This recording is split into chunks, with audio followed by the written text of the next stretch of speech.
ने सारा सब कुछ बना दिया, बैठ के लिख दिया? नहीं, वर्षों की मेहनत, वर्षों की तपस्या, हमारे जो क्रांतिकारी लोग थे, हमारे जो फ्रीडम फाइटर्स थे, उनके विचारों का ताना बाना है संविधान। बहुत से चेहरे कुछ को पहचानते हैं, बताइए कुछ के नाम। बहुत सारे चेहरे, ये इनको बीच वाली सेकंड रो को, उनके बगल में नहीं जानते होंगे। ये बहुत से क्रांतिकारी हैं जिन्होंने अपने प्राण न्यौछावर कर दिए इसी संविधान के निर्माण में। हम बोलते हैं आज़ादी दिलाने के लिए इन्होंने अपने प्राण दिए, पर आज़ादी की डेफिनेशन क्या है? वो डेफिनेशन हमारे संविधान में लिखी है। सिर्फ अंग्रेजों का चला जाना ही आज़ादी नहीं। अंग्रेज गए तो कोई और आ जाएगा, वो तो आज़ादी नहीं है। आज़ादी मतलब freedom to equality, right to freedom of education, freedom of practising religion, freedom, और दूसरा है right to equality, equal opportunities. Inequality ना रहे हमारे देश में, गरीबी ना रहे, सबको समान अधिकार रहे। ये आज़ादी का असली तात्पर्य है। और जब ये संविधान में आया, उसके पीछे इनके विचार थे। जब ये बोलते हैं स्वराज, स्वराज मतलब हमारा राज, पीपल्स रूल। पीपल रूल्स क्या है? पीपल्स रूल ही डेमोक्रेसी है।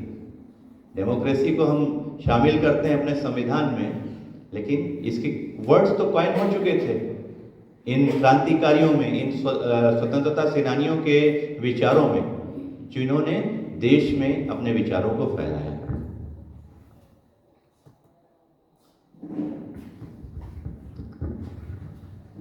बहुत ही विलक्षण बालक थे, युवा थे, आप ही लोग की तरह। छोटी उम्र में ही इन्होंने सबसे बड़ा बलिदान दे दिया। सबसे बड़ा बलिदान क्या होता है जीवन का?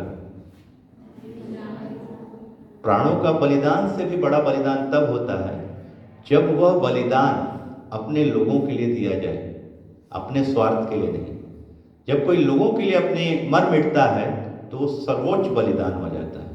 और वो सर्वोच्च बलिदान अंग्रेजों को भगाने के लिए नहीं, आज़ादी के लिए था। जब वो कहते हैं कि किसान अपने परिवार सहित दाने दाने के लिए मोहताज है, तो वो आज़ादी नहीं कहलाएगी।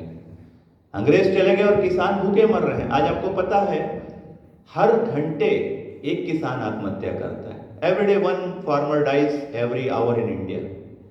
तो क्या वो आज़ादी है? क्या वो हमारा संविधान का पालन हो रहा है? हमारे देश में अगर किसान मरता है तो क्या संविधान का पालन हो रहा है? यहाँ नहीं हो रहा है। तो ऐसे थे इनके विचार।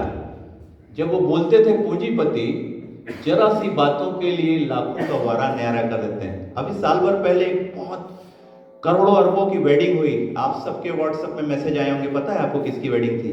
शादी हुई थी किसी की? अंबानी का बेटा। करोड़ों रुपए, अरबों रुपए नष्ट किए जा रहे हैं। चांदी के बर्तनों में दावतें हो रही हैं। हीरो हीरोइन बाहर विदेश से आके नाच रहे हैं, कमर मटका रहे हैं। कुत्ता भी उनका आके वहां पे चांदी की थाली में खाना खा रहा है। तो ये होते हैं पूंजीपति, जिनके पास हमारे देश की दौलत का मेजर परसेंटेज है। जिस भी तरीके से नैतिक अनैतिक तरीकों से वो पूरा हमारी जो वेल्थ है उसको ले जा रहे हैं। तो उस समय भगत सिंह कहते थे हमें ऐसी आज़ादी नहीं चाहिए। आज़ादी का मतलब है जब आप सब बैठे हैं या कोई भी कॉमन मैन है, उसके पास इक्वल वेल्थ हो, सबके पास बराबर दौलत हो। ऐसा है क्या आज? तो फिर संविधान का पालन कहाँ हो रहा है? एक अदानी अंबानी अरबों रुपए लेके बैठा है। आपको पता है 1% of Indian population holds 40% of Indian wealth. 1% लोगों के पास जब 40% दौलत का हिस्सा है और 50% लोगों के पास सिर्फ 3% 2% इंडिया की वेल्थ है, तो कितनी बड़ी अनइक्वालिटी है। तो हमारे कॉन्स्टिट्यूशन में तो लिखा नहीं है अनइक्वालिटी है, वो तो इक्वालिटी की बात करता है। तो जैसे त्रिपाठी सर ने बताया कॉन्स्टिट्यूशन की धज्जियां उड़ रही हैं, इसीलिए धज्जियां उड़ रही हैं जब एक आदमी गरीब है और एक आदमी अमीर है। एक अपनी वेडिंग में कुत्ता चांदी की थाली में खा रहा है और दूसरा बेचारा आत्महत्या कर रहा है, किसान। तो संविधान का पालन हो रहा है क्या? यही विचार थे, इन्हीं विचारों को लेके चलना है अगर हमको संविधान को बचाना है तो।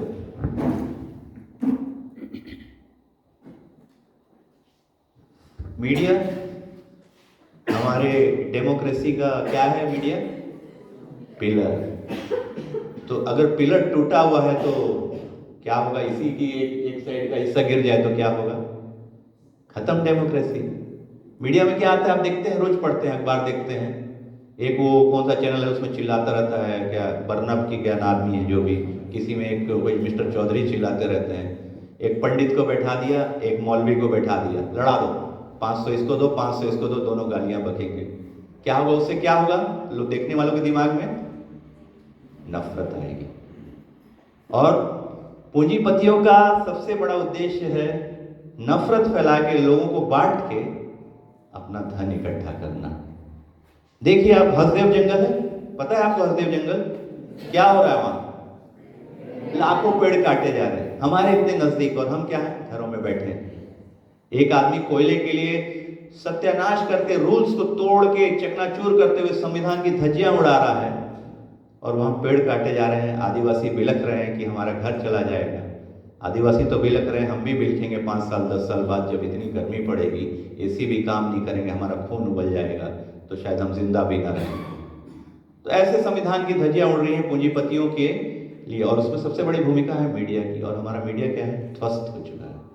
गिनती चुनती के 1-2% लोग रह गए जो मीडिया को बचाए हुए हैं, नहीं तो सिर्फ वो गुण गाता है अमीरों के, या जो पावर में होता है उसके गुण गाता है। हम उस चीज को देखते हैं, वो मीडिया आपके व्हाट्सएप में भी है, घटिया मैसेज फैलाता है कि फला मुस्लिम ने ये कर दिया, फला मुस्लिम ने थूक दिया, जवाहरलाल नेहरू के पिता मुस्लिम थे, मुस्लिमों ने ये किया, क्रिश्चियन धर्मांतरण करा रहे हैं, हिंदुओं ने ये किया, सिख खालिस्तानी है। सिर्फ मीडिया यही काम कर रहा है, तो अपना कर्तव्य नहीं निभा रहा है। जब मीडिया अपना कर्तव्य नहीं निभाता है तो हमारी डेमोक्रेसी कमजोर होती है, और डेमोक्रेसी जब कमजोर होती है तो हमारा संविधान तार तार हो जाता है। तो उस संविधान का औचित्य क्या रह जाता है? ऐसे में आप लोगों का और हम सब का कर्तव्य होता है उस संविधान को बचाना। दिमागी गुलामी से आजादी, अछूत समस्या, अछूत तो समस्या तो अनटचेबिलिटी एबॉलिश हुए कितने साल हो गए, पर ऐसा लगता है आपको अनटचेबिलिटी हमारे समाज से एबॉलिश्ड है? जब राजस्थान में एक ब्राह्मण एक दलित को मार देता है, एक बच्चे को, स्टूडेंट को, क्योंकि उसके मटके का पानी पीता है, तो अनटचेबिलिटी एबॉलिश नहीं होती। यूपी में चले जाइए, आज भी पानी पीना, मंदिरों में जाना, अरे एक बहुत बड़े हमारे जो देश का सर्वोच्च पद है, उस पद की लेडी आदिवासी है, वो नहीं जाती है मंदिर के उद्घाटन में। तो इससे बड़ी अछूत समस्या क्या है, या दलितों के साथ भेदभाव क्या है, जो कि हमारा संविधान बोलता ही नहीं है। इसलिए हमारे संविधान को बचाना जरूरी है और पढ़ना जरूरी है। इनको आप जरूर पढ़िए, समय रहेगा तो। आज हमारे पास समय नहीं है, हम सिर्फ पोस्टर बॉय को देखते हैं, जैसे कि गांधी जी हो गए, हाँ उनका कंट्रीब्यूशन बहुत था, लेकिन और भी लोग हैं, जिसमें अशफाक उल्ला खान, करतार सिंह सराबा, लोहड़ी, बहुत, यतीन्द्रनाथ बोस, बहुत सारे लोग हैं जो बोलते थे कि धर्म को राजनीति से अलग कर दिया जाए। और हमारा संविधान भी बोलता है कि स्टेट का काम धर्म का प्रचार प्रसार करना नहीं है। क्या करना है? स्टेट का क्या काम होता है, गवर्नमेंट का क्या काम होता है? कल्याण, वेलफेयर, डेवलपमेंट। और स्टेट जब किसी पर्टिकुलर रिलीजन को बढ़ाने लगे तो हमको समझ जाना चाहिए कि हमारे संविधान का पालन नहीं हो रहा है। किसी भी गवर्नमेंट का किसी भी देश में ये काम नहीं है कि वो रिलीजन को बढ़ावा दे। रिलीजन एक प्राइवेट मैटर है। आप क्या प्रैक्टिस कर रहे हैं, आप यीशु को मान रहे हैं, आप राम को मान रहे हैं, वो आपका प्राइवेट मैटर है, वो स्टेट का काम नहीं है। तो स्टेट ऐसा करता है तो हमारे संविधान की धज्जियां फिर उड़ती हैं, और हर रोज उड़ती हैं। लेकिन ये सब के पीछे समझना है कारण क्या है। कारण है वो चंद लोग जो सारी इस सब के पीछे ही सब आड़ है, जिसकी आड़ में पूरा धन दौलत चूस के ले जा रहे हैं। और तभी आज हमारे देश में औरतों को 1,500 रुपए की भीख लेनी पड़ती है सरकार से, जो हर महीने किस्तों के रूप में आती है, या फिर 1 रुपए किलो चावल मांगना पड़ता है। इसीलिए भगत सिंह बोलते हैं कि गरीबी का इलाज खैरात नहीं, गरीबी और भुखमरी का समस्या का इलाज खैरात से नहीं हो सकता है। जब लोग खुद ही इतने खुशहाल रहें, खुद ही इतने कैपेबल रहें, तो ये सब भीख की जरूरत नहीं पड़ेगी। गांधी भी कहते थे धर्म मेरा व्यक्तिगत मामला है, राज्य का कोई लेना देना नहीं इससे। ये भी धर्मनिरपेक्ष राष्ट्र चाहते थे। आज भी जो भी राष्ट्र धर्म के नाम पे बना, आप उसका हालत देख लीजिए। पाकिस्तान की हालत देख लीजिए, इस्लामिक के नाम पे बना।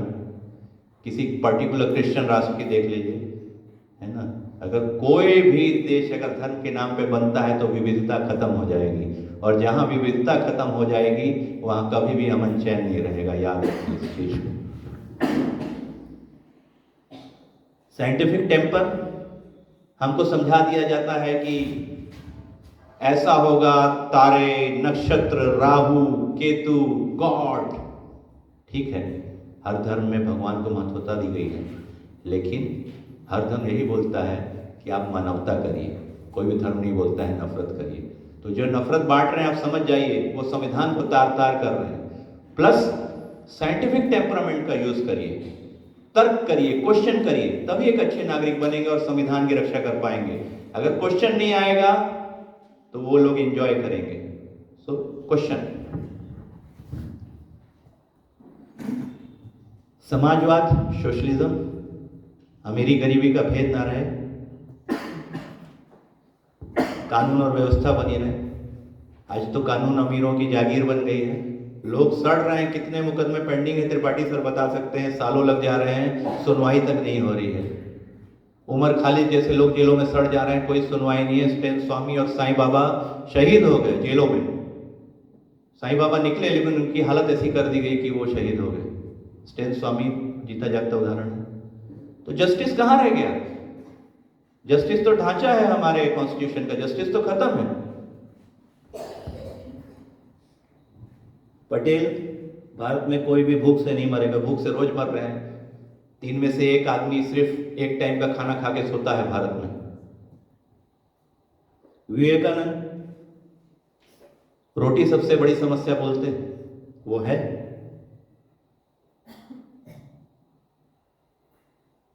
पढ़िए आप इसको, फटाफट इसको ले चलेंगे।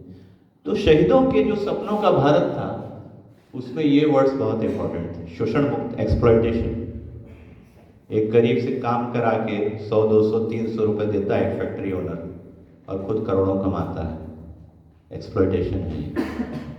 किसान दिन भर खेती करता है, 20 रुपए उसको फसल का दाम मिलता है, आखिरी उसकी इनकम जोड़िए तो 5,000, 7,000, 8,000 रुपए किसानी करके कमाता है।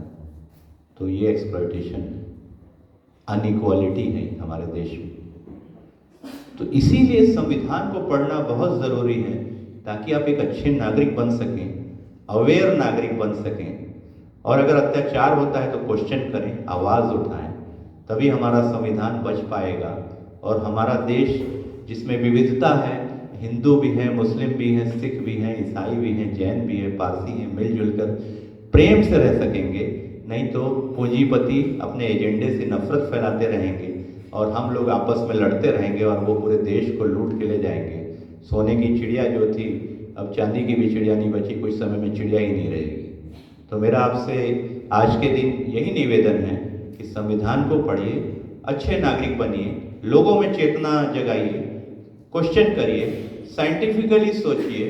कोई बोलता है तो उसको विश्वास ना करें, तभी हमारा संविधान बच पाएगा। मैं ये कह के इस अपनी बात को फिनिश करूंगा और आपसे आशा रखूंगा कि आप इस चीज़ों पे खरे निकलेंगे आने वाले समय में। Thank you.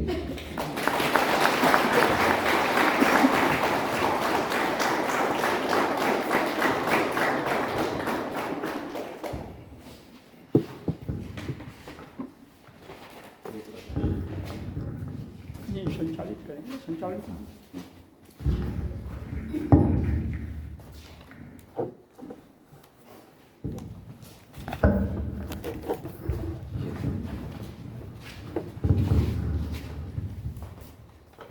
मैं माननीय चरण